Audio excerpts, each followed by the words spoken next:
일전에 전도하러 갔다가 어떤 주지스님을 만나게 됐습니다. 우리 함께 갔었던 팀과 그 주지스님이 한 30분 정도 대화를 나누었고요. 그리고 헤어질 때 우리를 배웅도 해주고 또 그렇게 인사를 나누면서 뭐 한 가지 제안한 게 있습니다. 자기 절에 와서 새벽에 그 예불하는 시간에 오면은 진지하게 이 우리가 전하고자 하는 그런 얘기도 듣고 또 자기가 같이 진지하게 어떤 대화를 나누는 시간을 갖겠다고 그렇게 말을 하셨어요. 무속인들과 스님들을 많이 만나고 있는데 하나님이 허락하지 않으면 이 사람들과 대화도 할 수 없구나라는 것을 많이 느낍니다. 아예 처음부터 뭐 그 자리에 없든지 자리에 아예 그냥 자리를 비우고 없든지 아니면은 보자마자 소리를 지르고 또 나가라 하고 욕을 하고 그런 경우들이 더 많습니다. 자리에 앉거나 차 한 잔 대접받거나 대화를 나누는 것은 아주 드문 일이에요. 그런데 이분이 한 번 더 그렇게 초대를 하면서 대화를 진지한 대화의 시간을 갖겠다고 한 것은 하나님이 거기까지 일하신 것이라고 봅니다. 하나님이 허락하신 거죠.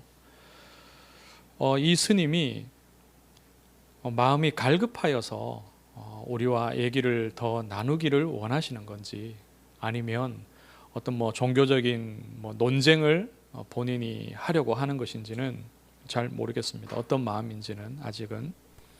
그런데 지난주에 우리가 이 말씀을 받은 것처럼 마게도냐 사람이 자기를 와서 도우라, 우리를 와서 도우라 그렇게 간청하였던 것 같이 그런 응답이 그렇게 예비하신 하나님의 응답이 있기를 바라는 마음입니다.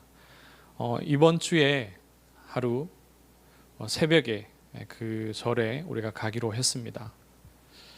그래서 기도를 부탁을 드립니다. 그래서 성령께서 그 한 사람의 마음을 갈급하게 하시고 또 그 마음을 오늘 말씀 제목처럼 여셔서 복음받게 하시기를 기도해 주시기를 바랍니다. 드로아에서 이 바울 선교팀이 이제 바다를 건너갑니다. 에게해를 건너서 마게도냐로 들어갑니다. 처음 거쳐가는 항구가 사모드라게 항구였고요. 그리고는 네아폴리 항구에 다다랐습니다. 이 항구는 빌립보라는 도시의 외항입니다. 빌립보 아주 가깝게 있는 무역을 위해서 또 사람들이 오갈 수 있는 그런 외항입니다. 그리고 빌립보는 로마와 연결되어지는 그 큰 대로가 건설되어 있는 그런 도시입니다. 마게도냐의 끝에 자리한 바울 일행으로서는 마게도냐에 이제 처음 만나는 주요한 도시이기도 하죠. 사모드라게 항구 도시나 네아폴리 항구 도시를 거쳐서 지금 빌립보까지 왔는데요. 성경의 이 기록을 보니까 마게도냐 지방의 첫 성이라고 말합니다. 이 의미는 물론 처음 발을 디딘 도시다 그런 의미일 수도 있겠지만 이런 바울 선교에 있어서의 어떤 표현들을 두고 볼 때에 마게도냐 지방에 있어서 수도인 데살로니가보다도 더 중요한 어떤 위치를 가지고 있는 도시이다 그런 표현이라고 우리가 이해를 하면 되겠습니다. 이 중요한 도시에 이제 도달을 했는데요. 이 도시는 로마의 축소판과 같은 그런 도시입니다. 역사적인 어떤 배경이 있어서 로마의 황제가 이 빌립보 도시에 많은 어떤 혜택들을 주었습니다. 그래서 로마의 황제를 위해서 충성한 군인들이 퇴역한 이후에 또 이 도시에 와서 많이 정착을 하고 그렇게 했습니다. 이 도시에 이제 바울팀이 들어와서 며칠을 유하였습니다. 그런 후에 이제 안식일이 되었죠. 안식일이 되어서 기존에 바울 팀들이 해왔던 어떤 그런 방식을 보자면 안식일이 되면 당연히 회당을 찾아갑니다. 그 회당에서 바울이 말씀을 강론하고 하였죠. 그런데 여기에서는 기도할 곳을 찾았습니다. 그 말은요, 이 빌립보 도시에, 마게도냐의 첫 성이라고 꼽을 만한 이 빌립보 도시에 아직 회당이 없다는 거예요. 회당이 만들어지기 위해서는 유대인 남자 10명이 있어야 회당을 세울 수 있습니다. 지금 빌립보 지역에 유대 남자 10명도 안 된다는 겁니다. 그 회당이 없는 그곳이어서 바울이 기도할 곳을 찾았는데요. 이것은 두 가지 의미로 볼 수 있습니다. 하나는 바울 팀이 그 지역 현장에서 복음을 증거하기에 앞서서 먼저 기도하고자 했다는 거죠. 기도할 곳을 찾으러 다니는 겁니다. 예수님도 사역하기 이전에 먼저 기도하고 또 사역을 마친 후에도 또 홀로 조용히 기도하셨던 것처럼 바울도 그렇게 하나님의 은혜 구하고 하나님의 도우심을 구하는 그런 모습들을 보이고 있습니다. 또 다른 의미는 바울이 회당을 대신하여서 임시 기도처를 찾고 있는 겁니다. 유대인들이 여호와 하나님을 섬기는 이들이 회당이 없으면 모이지를 않냐? 그렇지 않습니다. 회당이 없는 동안에도 임시로 기도할 장소를 마련을 해서 유대인들이나 또 유대교로 개종한 사람들이나 그것이 아니어도 이제 하나님을 섬기는 이들이 함께 모여서 기도하였습니다. 회당에서 하듯이 말씀을 읽고 율법을 읽고 또 율법 학자라든지 아니면은 랍비가 있으면 그들에게 말씀을 가르쳐 주겠죠. 근데 회당이 없으니까 그런 이들은 물론 없는 겁니다. 없더라도 모여서 자기들끼리라도 말씀을 나누고 또 기도를 하는 거죠. 그래서 바울이 먼저 유대인들을 찾아서 기도할 곳을 찾고 있는 겁니다. 이 기도하는 곳은, 유대인들이 기도하는 곳은 보통 강가라든지 아니면 바닷가라든지 그런 곳에 이렇게 많이 위치를 정했습니다. 그래서 바울이 기도할 곳을 찾아서요, 강가에 그리로 가게 된 겁니다. 거기에 갔더니 거기에 이미 여자들이 모여서 기도를 하고 있는 거죠. 기도하기 위해서. 여기에서 하나님께서 놀라운 만남을 예비하시고 그리고 그 한 사람을 통해서 빌립보 지역에 교회까지 세우시는 응답을 주십니다. 하나님이 우리에게 중요한 말씀을 주십니다. 첫째로 주께서, 하나님께서 사람의 마음을 여십니다. 현장에서 만나는 그 사람의 마음을 누가 여시느냐? 바로 하나님이십니다. 그런데 우리가 현장에서 사람을 만나기 이전에 사실은 하나님께서 우리의 마음을 먼저 여셨습니다. 내 마음을. 우리는 복음을 받아들일 수 없는 사람입니다. 영적으로 이미 죽어 있던 자이고 또 하나님의 음성을 들을 수 없는 그런 상태에 있는 사람이죠. 더군다나 악한 존재 사단이 우리를 사로잡고 있어서 도저히 우리는 복음을 들을 수 없고 또 들어도 깨달을 수 없습니다. 고린도후서 4장 4절에 말씀하듯이 이 세상의 신이 믿지 아니하는 자들의 마음을 혼미하게 하여서 그리스도의 영광의 복음의 광채가 비치지 못하게 한다고 말씀하고 있습니다. 여기에서 열어라는 표현이 있습니다. 주께서 그의 마음을 열어. 이 열어라는 단어의 원어상의 표현의 어떤 그런 내용들을 보면은요, 단순히 그냥 뭐 이렇게 여는 것이 아니라 아주 강한 의미를 지니고 있습니다.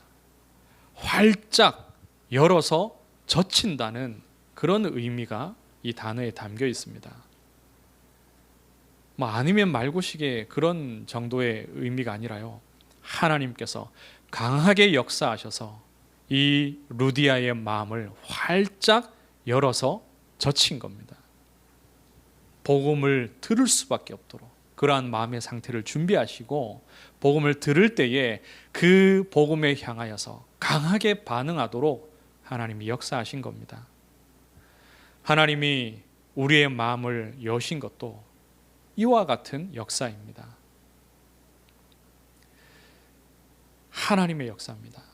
우리를 사로잡고 있던 흑암의 세력을 하나님께서 꺾으신 겁니다. 마음이 어떤 사람의 정성을 통해서 그 마음이 열린 게 아니죠. 논리적인 말을 듣고 설득력 있는 말을 들었다고 해서 사람의 마음이 열린 것이 아닙니다. 세상 사람들의 마음은 그렇게 열어젖힙니다. 2번, 3번 찾아가고, 또 선물을 들고 찾아가고, 틀리지 않은 아주 합리적이고 또 사람의 마음을 움직일 만한 그런 말들을 하여서 사람들의 마음을 얻습니다. 정치인들이 그렇게 하죠. 그러나 구원을 얻게 하는 그 마음이 열리는 것은 하나님의 역사입니다. 사단이 그 마음을 열지 못하도록 막고 있기 때문에 하나님이 역사해 주셔야만 되는 겁니다. 그렇다면 가장 근본적인 것, 사람의 마음을 여는 데 있어서 가장 근본적인 것, 가장 중요한 것이 무엇입니까? 바로 기도입니다. 하나님이 역사하시는 것은 하나님 자녀의 기도 외에는 없습니다. 우리의 마음은 누군가의 기도를 통해서 하나님이 열어주셨습니다. 그리스도께서 기도하시고 이미 먼저 복음받고 구원받은 이들이 우리를 두고 또한 중보하였기 때문입니다. 그렇게 하나님이 역사하시죠. 하나님께서 우리에게 맡기시는 영혼들의 마음을 여실 때에도 똑같습니다. 내가 어떻게 구원받았는지를 생각하면서 그 한 영혼 한 영혼을 두고 기도하면 됩니다. 우리가 사람으로서 복음 가진 전도자로서 기본적으로 가져야 될 좋은 그릇으로도 사람의 육신의 마음을 얻겠죠. 그러나 영적으로 하나님이 그 마음을 열어 젖히셔야 됩니다. 흑암의 세력을 꺾는 기도, 우리가 그 기도하는 것이 가장 필요합니다. 그렇지 않으면 사람의 다른 수고 아무 소용이 없습니다. 복음의 말씀을 10번을 전하여도요, 하나님이 여시지 않으면, 흑암의 역사가 무너지지 않으면 그 영혼이 구원받을 수 없는 겁니다. 둘째로, 하나님께서 한 사람을 살리시고 또 여러 사람을 모으시고 교회를 세우십니다. 하나님께서 바울 전도자들을 이 빌립보 지역에 보내셨는데요, 한 사람 루디아를 만나게 하셨고 또 그 루디아의 마음을 열어 젖히셔서 전도자들을 복음을 받고 또 전도자들을 자기 집에 초대합니다. 그러고 나서 일어난 놀라운 은혜가 무엇이냐? 루디아 집의 모든 사람들이 다 복음 받고 세례를 받았습니다. 이 세례 받는 것은 이제 그리스도를 주인으로 모신다는 그런 예식이죠. 복음을 받고 그리스도를 영접합니다. 루디아에게 가족들만이 있었던 것이 아니죠. 루디아는 사업을 하는 사람입니다. 원래는 두아디라 성에서 온 사람이고요. 이 사람의 이름이 루디아입니다. 루디아는 이 지역에 과거에 루디아라는 왕국이 있었습니다. 그 루디아라는 왕국이 다스렸던 영토에서 온 사람이다라는 그런 학설이 굉장히 유력합니다. 이 사람의 고유한 이름일 수도 있겠지만 루디아 영토에서, 루디아 왕국의 영토에서 온 사람이다, 이렇게 더 많은 해석들을 합니다. 그런데 그 두아디라 성은 염색으로 아주 유명한 곳입니다. 특히 자색 염색으로 귀족들이나 또 왕족이나 아니면 군인들이 많이 이렇게 찾았던 것이 이 자색 옷감입니다. 그래서 두아디라 성을 나와서 빌립보라는 큰 성에서 이 장사를 더 확장해 나가기 위해서 이 성에 온 사업가죠. 그에게는 가족뿐만 아니라 함께 고용해서 일하는 직원들도 있고 또 하인들도 많이 있었겠죠. 그 모든 사람이, 그에게 속한 모든 사람이 다 복음을 받았습니다. 한 사람의 헌신, 그리고 그 사람을 통해서 그 뒤에 있는 많은 이들을 하나님께서 살리십니다. 그리고 교회가 세워지죠. 제가 서남아의 한 나라에서 단기적인 사역을 수년 동안 하면서 지켜보았던 사람들이 있습니다. 산업인 장로님이시고 또 그분과 함께 그 사역들을 돕는 이제 부인 권사님을 제가 오래도록 지켜봤는데요. 이 한 가정, 이 한 사람의 헌신이 그 현지 국가에서 얼마나 큰 응답으로 열매를 맺는지를 제가 오래도록 지켜봤습니다. 제가 수년을 같이 사역을 했는데 이분들의 헌신은 적어도 10년이 넘은 헌신이에요. 그 산업인 한 가정을 통하여서 그 지역에 선교사님이 세운 교회와 또 현지인 목회자가 세운 교회를 계속해서 도왔습니다. 그것도 드러내면서 돕는 것이 아니라 조용히 이들을 영적으로도 기도하면서 돕고 또 물질로, 재정적으로 적지 않은 돈을 오래도록 계속해서 헌신했습니다. 그 교회를 세우는 데 있어서 이 바울처럼 말씀 심부름을 한 전도자도 물론 있었습니다. 한 선교사님이신데 자기가 맡은 한 도시와 국가에만 집중을 하는 것이 아니라 그곳에 교회를 세우고 또 그곳에 뿌리를 두고서 그 지역 전체로, 아시아 여러 나라로 확장하여서 그 순회하며 선교하는 것을 보았습니다.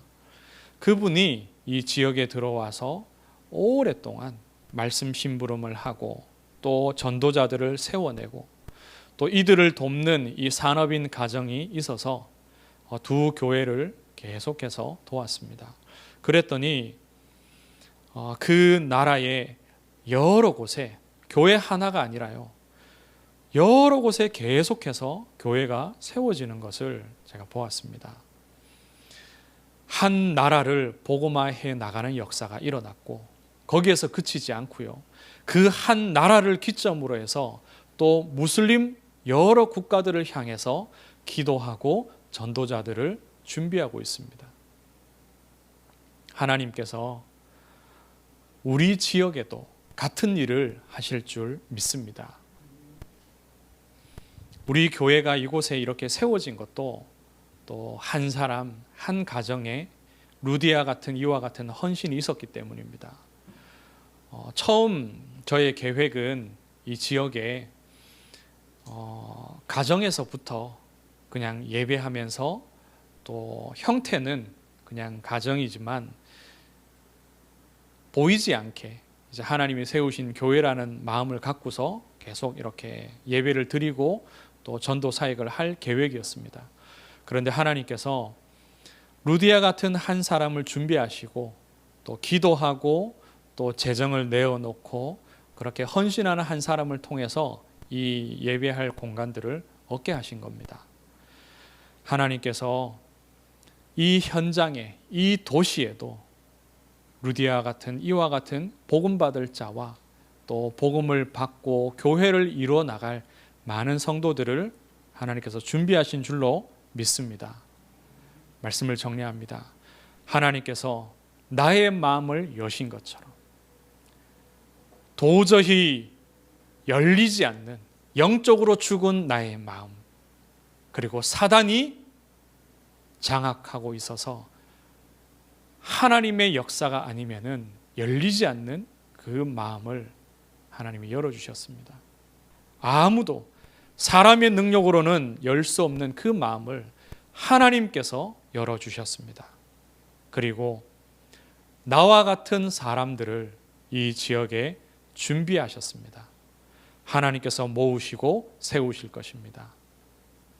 이 응답을 저와 여러분이 함께 누리시기를 주의 이름으로 축복합니다. 하나님, 은혜를 감사합니다. 하나님께서 우리 전도자들의 마음을 먼저 여시고 예수의 영으로 인도하시며 현장으로 가게 하시니 감사합니다. 하나님께서 이곳에 주의 교회를 세우셨사오니 루디아와 같은 사람들을 만나게 하시며 하나님의 갈급한 영혼들을 우리에게 붙여 주시옵소서. 하나님의 소원을 이루는 우리 교회가 되게 하시고 이 땅을 살리는 귀중한 사명을 감당케 하여 주옵소서. 이번 주간에 하나님이 예비하신 만남을 가집니다. 갈급한 마음으로 준비시켜 주시고 하나님께서 그 마음을 열어 주시옵소서. 살아계신 예수 그리스도 이름으로 기도드리옵나이다. 아멘.